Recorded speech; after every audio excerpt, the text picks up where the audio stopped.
गांव में लक्ष्मी नाम की चिड़िया अपने पति गुड्डू चिड़े के साथ रहा करती थी।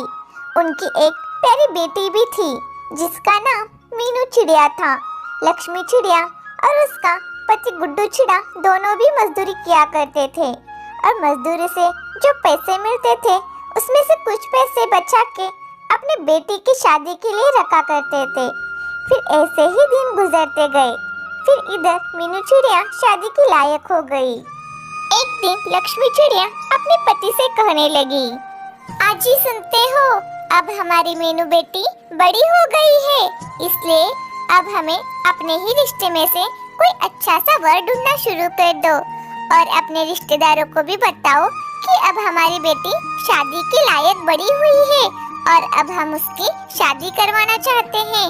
और उन्हें बता भी देना, अगर आपकी नजर में कोई अच्छा सा लड़का हो तो बताओ, हम उससे मीनू की शादी करा देंगे।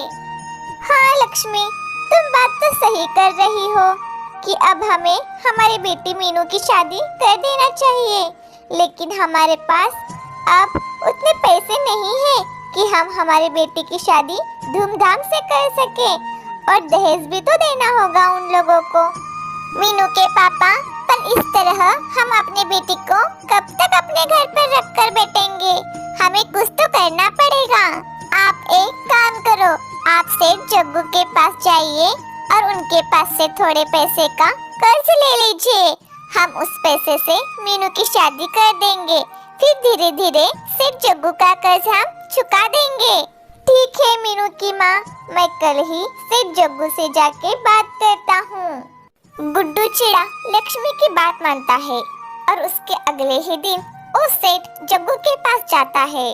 सेठ जी, मेरी बेटी शादी के लायक हो गई है, अब मैं उसकी शादी करवाना चाहता हूँ, लेकिन शादी के लिए थोड़े पैसे कम पड़ रहे हैं।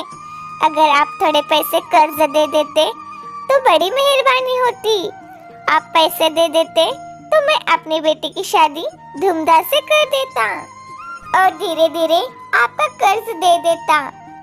ठीक है गुड्डू चिड़े, मैं पैसे तो दे दूंगा, पर ये बताओ तुम गिरवी रखने के लिए क्या लाए हो? मैं बिना कुछ रखे पैसे नहीं दे देता। अगर मैंने तुम्हें वैसे ही पैसे दे दिए और उसके बाद तुम बिना कर्ज देते ही मुकर गए तो मैं क्या करूँगा?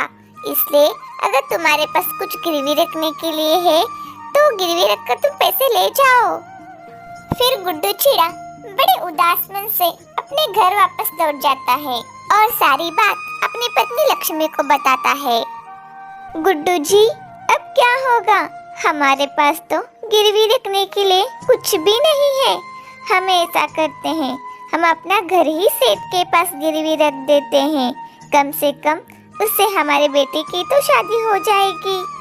एक बार हमारे बेटे का घर बस गया तो हम बहुत ज्यादा मेहनत करेंगे और सेठ जग्गू का पैसा देकर हम अपना घर भी छुड़वा लेंगे। हाँ लक्ष्मी, तुम ठीक कह रही हो। मैं कल ही हमारे घर के कागजात सेठ जग्गू के पास ले जाता हूँ। फिर दूसरे दिन गुड्डू अपना घर सेठ जग्गू के पास गिरवी रख देता है और थोड़े पैसे कर्ज लेकर आता है और फिर अपनी बेटी मीनू के लिए लड़का ढूंढने लगता है। फिर मीनू की शादी एक चीकू नाम के कौवे से तय हो जाती है।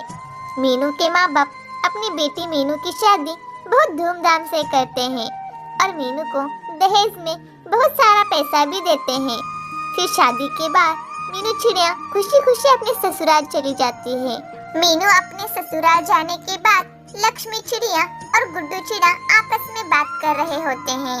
जी, देख रहे हो मीनू के जाने के बाद अपना घर कितना खाली खाली लग रहा है। बस भगवान से यही प्रार्थना है कि मीनू अपनी गृहस्थी में अच्छे से बच जाए। वैसे तो लक्ष्मी, हमारे दामाद चिक्कू कौवा का स्वभाव तो बहुत अच्छा है। ओ बस अब हमारे मीनू को खुश रखे। चलो, अब सब कुछ अच्छे से हो गया है। चलो अब जाके थोड़ा आराम करते हैं। सुबह हमें काम पर तो भी जाना है और सेठ का कर्ज भी तो चुकाना है हमें। फिर अब वो दोनों सोने के लिए चले जाते हैं और दूसरे ही दिन काम पर जाते हैं। कुछ दिन कड़ी मेहनत करने के बाद उस सेठ का कर्ज चुका देते हैं।